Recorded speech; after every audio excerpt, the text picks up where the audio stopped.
This is House Arrest Series Volume 3, broadcasting from the house. I'm at mine. Amber is at hers. We got a big episode today. Kayla Brown is a registered nurse. She is coming on here in a couple minutes. I would say around segment 3, into segment 2, start of segment 3. Yeah, I'd say the start of segment 3.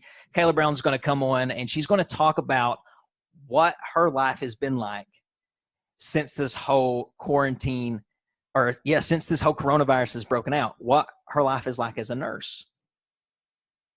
In Vegas, of all places. Yeah, she's a traveling nurse. So has she been to different places, Amber? Has she been to different hospitals since this broke loose, or did this break loose while she was in Vegas? I think this broke loose while she was in Vegas. Okay. Yeah. I mean, it's just, I think about our healthcare workers, and I think about the people, these nurses, these people who work in labs, these people who have to go into these hospitals. I want to hear what their story is like. And today we get to hear what one of their stories is like, because Kayla, I feel like, is going to come on and she's going to give one heck of an interview. I agree. I think it's going to be nice to maybe shed, we know kind of what's going on in Kentucky right now, but I think it's going to be nice to see kind of what really is going on, not only in another state, but in a huge city right now. Exactly. Yeah, so she'll be coming on around the 4:30 mark for everybody. I really am excited for it. Kayla Brown to join us. The end of the world as we know it. Welcome back, everybody, to Off the Cuff. Adam Banks here with you. Amber is also joining me via Zoom. She is at her house. I'm at mine. And I tell you, I have so much spam on my computer. Usually I'm used to using the studio computer, and I know what you guys are thinking. It's probably something that I've been looking at. It's not. Ladies and gentlemen, I'm going to try to get through this little bio of our guest who I was telling you was coming on, Kayla Brown. Very excited to have her. And it's weird that I have to read her bio because I know her so well. Let me just preface this with, I've known this guest, this lady, for, oh my gosh, I would say close to 25 years. That is nuts. For sure. Even saying that, yes, that is nuts. But Kayla Brown is joining us via Zoom to talk about working as a traveling nurse during this global pandemic.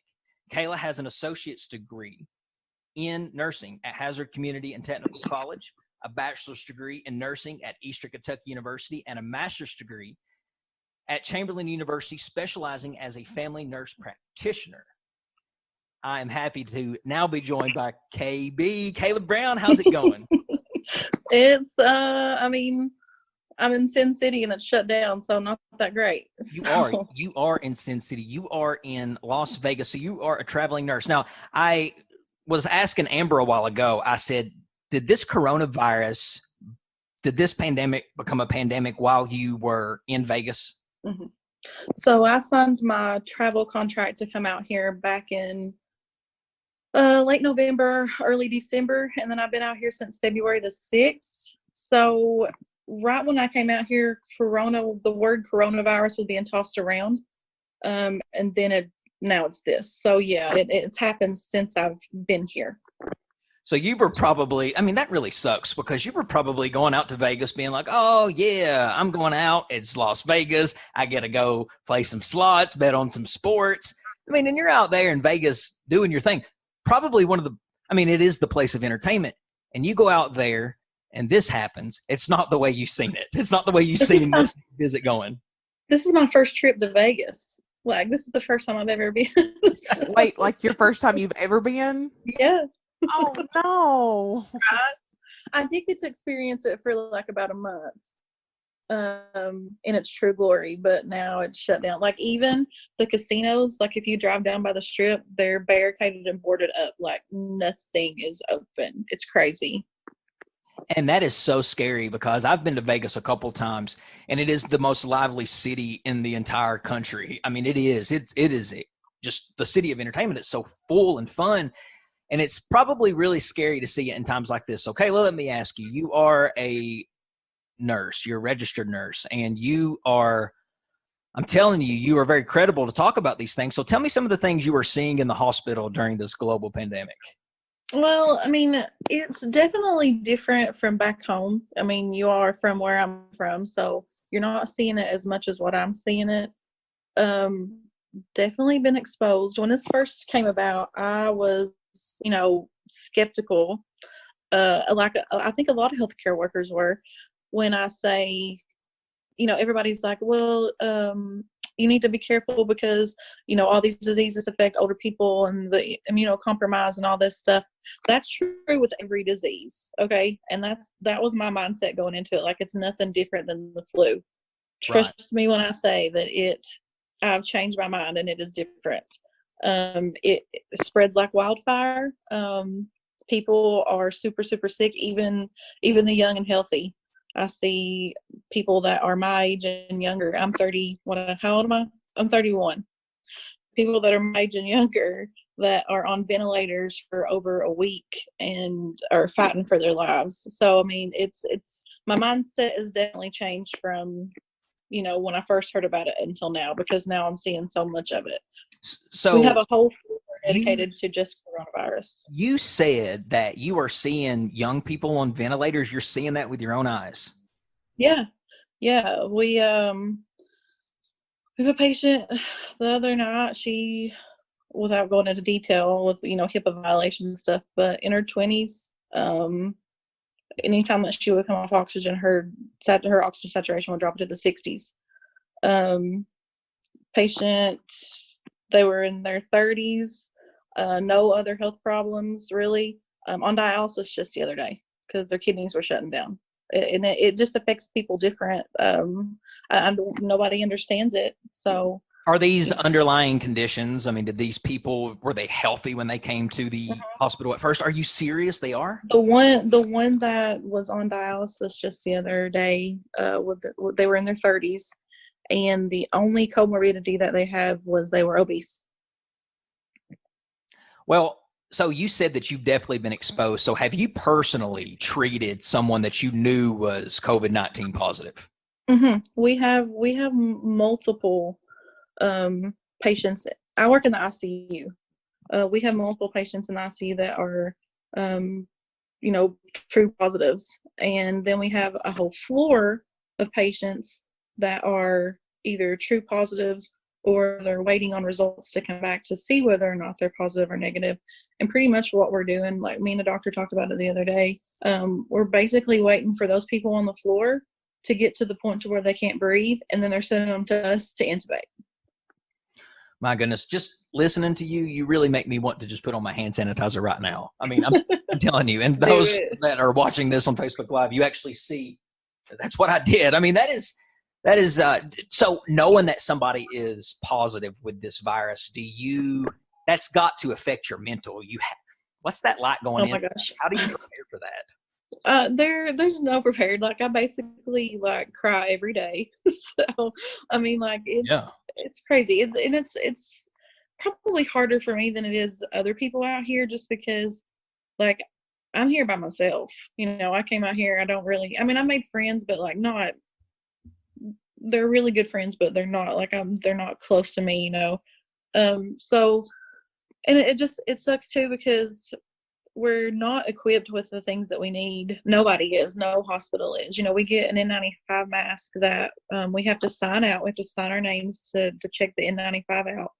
And that's the only mask that we get all night to use. And we get a brown paper bag with our name on it to put it in to make sure that, you're keeping your mask.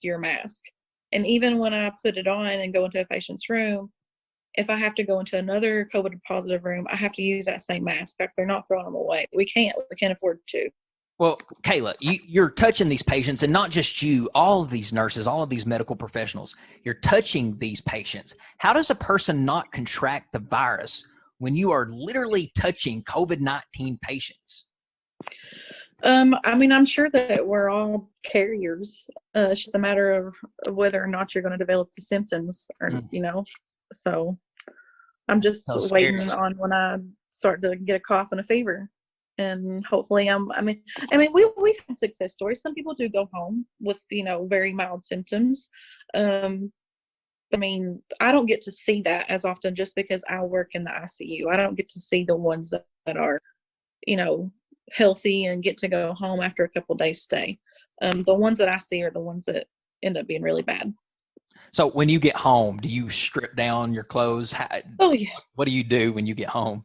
Basically just throw my clothes in the corner in a garbage bag and then go to the shower and then take the garbage bag and turn it upside down and dump it into the washer. And, I know y'all are experiencing the toilet paper shortage and all that stuff out there too, but so are we. And I actually had a girl, she messaged me the other day. She found me some of the disinfectant Lysol, like the laundry detergent. Right. And she sent it to me because she's like, you need this. And I was like, yes, I do. I make that sound really dirty a while ago when I said strip down? I didn't mean for it to be. No, it's okay. Because that's exactly what I do. You're saying strip down and you've got spam on your computer. While in Vegas, Well, let me ask you, Kayla, are nurses getting extra compensation during this crisis? Not here, no. My next assignment, I just signed the contract today to go to Nashville. They are offering crisis pay there, travelers. So I will be getting crisis pay then. But I guess the Nashville and some of the places in Tennessee and I think like Louisiana, New York City, of course, New Jersey, they're offering crisis pay because they're seeing just an influx of, the disease and they need more nurses. All right. Well, ladies and gentlemen, we're going to take a quick break. We got more with Kayla Brown coming up after these words. Stick with us.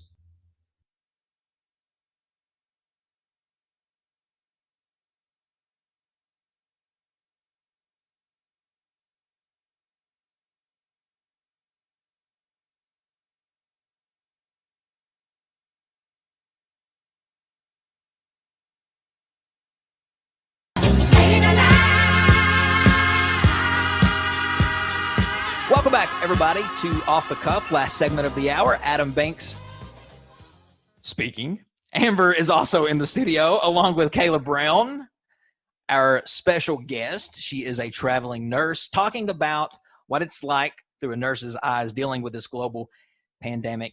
And we were talking during the commercial break because we go way back, me and Kayla Brown. I mean, we do. Kayla, I was telling, just like Amber and I have known each other for a long time.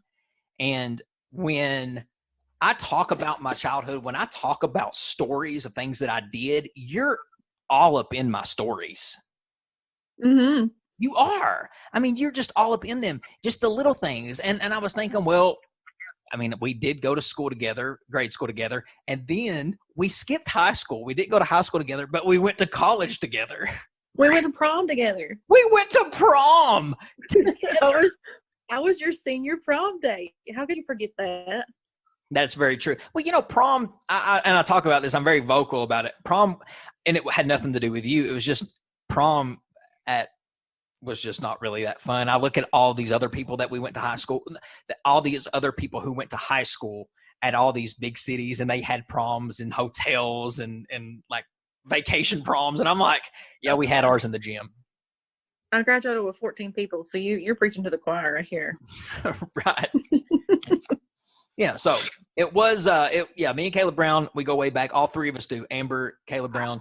I was going to say, I think me and Kayla go further back than you and Kayla because I'm pretty sure Kayla was my first friend that I made in kindergarten.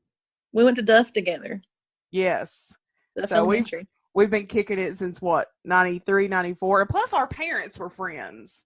Yeah, they were nurses. My mom and your mom were nurses together. Yeah, so we kind of gravitated towards one another at young ages. All right. Well, ladies and gentlemen, she's now all grown up, Kayla Brown, and she's now a profession now. She's a nurse, and she's talking about the coronavirus and what it's like through her eyes and through nurses' eyes. Kayla Brown, have you heard about this fake coronavirus testing going around? No. Tell me about it. Yes. Why hasn't anybody heard about this? There are people actually doing, what do you call that, bootleg? They call that, they're bootleg coronavirus testing, where they are testing for coronavirus, but they're doing it for DNA purposes. Like they're wanting to collect people's DNA. So yes. Oh my God. Yeah, because people right now, they're really scared about having the virus. So they're wanting to get tested, and testing is very limited. So people will do anything to get tested at this point. So if you see things that are real sketch, just be real weary. I can't believe you haven't heard about that. No. Most people, they'll believe that I should be tested before I come back to Kentucky. Are you, as people, that's interesting you say that. Are people are you getting that feeling that people don't want you to come to Kentucky? Really? Very much so. Yes. When I go to the Walmart here, like the other day, I had to run into Walmart right fast before I went into work. So I was in my scrubs, and people just like basically run the other direction when they see me, which is fine. That means I don't have to socialize. But I've actually heard of, healthcare workers getting like verbally abused and stuff in Walmarts and all those public places for wearing their scrubs. Yeah, Subway was a big one. People didn't want medical workers coming in with scrubs. But in a way, can't you see where they're coming from? I can, but most of those people that are complaining about it are the same ones that have wore the same pair of gloves for the past 2 weeks, right, and don't take them off. And chances are my scrubs are cleaner than your gloves. So, and I'm just watching myself on the Zoom, and I probably have touched my face 30 times since we've started this broadcast. It's not what you should do. Hey, I've got it with me right here. I keep it with me. I keep it in my car. I keep it right here on my desk. Keep it everywhere. I limit my stay, though, at home. So are you watching Andy at 5? Are you a big fan? I have watched a couple times. I did not watch today because I was getting ready for this show. Right. Yeah, we're more entertained. Everybody's asking me, like, are you going to quarantine for 2 weeks and you come home? Are you going to quarantine when you come home? Are you going to be tested? Are you going to be tested? First of all, it's not up to me to be tested. Like, I can't just drive up and say, hey, test me. There's a lot of different things that have to happen first before, like, I'm going to have to show symptoms or something like that. And the other thing is that I'm going to be going and working in Nashville and coming home. And while I'm not going to be around anybody when I do come home, I can't just start my quarantine over every 2 weeks, right. Every day that I go, that I come home, I can't, but regardless, I'm going to quarantine every time I'm just not going to go around people. But hold on. I think Andy Brashear said that he doesn't want anybody coming into Kentucky. Did he say that, Amber? I thought that was what I heard, but I'm sure because she's a permanent resident of Kentucky, I'm sure they're not going to have any issues with that. I think it was people that were coming for other reasons other than residency. Okay. Right. I have a Kentucky driver's license, and I think for work you can travel. I think that's one of the things. And I have a paper from my company saying, I'm an essential worker, blah, blah, blah, blah. And so if I get stopped and they're asking why in the world that I'm coming across the state line or anything like that, I just show them my paper, say, hey, here I am. Well, have you fell in love with Andy Brashear like the whole state has? I think he's done a great job for sure. I'm not going to go tattoo Andy on the bottom of my foot soon, but I think he's done a good job. Yeah, he reminds me of a really good third grade teacher. I think he would be fantastic as a third grade teacher. I mean, imagine some student throwing a paper airplane at him saying, now don't throw that. You knew better. We can't be doing that. We can't be doing that. Think about our principal. He didn't even have to raise his voice. He would look at me all the time, and he would have a finger that was as long as this microphone. And he would just wave it back and forth like this. And I would say, oh my gosh, that's scary. You know exactly what I mean. That's why I laughed so hard. And yeah, he wouldn't even, when he wanted, do you remember our principal? He would poke you when he wanted your attention, and he would press. It wasn't even like a poke, like a constant tap. It was just a poke, like a hard poke on the shoulder. I'm like, ow, Mr. Hall, that hurt. I remember. Yeah, we go way back. We got a lot of stories, and we do. Well, Kayla Brown, it's been amazing having you on. I want to thank you for taking the time out of your day to tell us your story, and I really mean this from the bottom of my heart. Stay safe and healthy out there, and thank you for doing what you do. Thank you for appreciating this. Most people don't. No problem. All right, ladies and gentlemen, well, that kind of brings Off the Cuffs House Arrest Series Volume 3 to an end. We're going to close the show with a little Joe Diffie, Guitar Man. I wanted to play that. Pickup Man. Pickup Man. Did I say Guitar Man? You did. I think that's what you want it to be called. Well, my dad had a song called Guitar Man when he was like 19, and he played that on American Bandstand. Oh. He did. Like your dad? My dad, For yeah. real? Yeah, he has a record. Okay. Yeah, it was called Guitar Man. But anyway, pickup man for Joe Diffie. Kayla Brown, I know you're a big Joe Diffie fan. Oh, yeah. I Got me up beside the jukebox. just assume that you know who Joe Diffie is. You do know who Joe Diffie is, don't you? Yes, brought me up beside the jukebox. Yes, there you go. I was going to be disappointed if a dry creeker didn't know Joe Diffie. Joe Diffie. I thought that was like your guys' mayor, like that. He came to the Chamberlain that one time. Playing Joe Diffie out your windows. Well, Joe Diffie, he died of coronavirus. Yeah. That's how he died. Now that's scary. And sad. If this hadn't happened, Joe Diffie would still be with us. So it sucks when you hear about people that we love and people that brought us good work and entertainment just dies from this. So many celebrities have it. But anyway, ladies and gentlemen, thank you for listening to another episode of Off the Cuff. If you want to follow me on Instagram and Twitter, follow the Adam Banks, follow the Facebook page at Off the Cuff with Adam Banks. Thank you, Amber Turner, always for joining me. Kayla Brown, it's been amazing having you. Come back anytime. Thank you. All right, ladies and gentlemen, I'm Adam Banks. That is Amber Turner. And thank you, Kayla Brown. And this is Off the Cuff. We'll see you next Thursday from 4 to 5. We'll catch you down the road.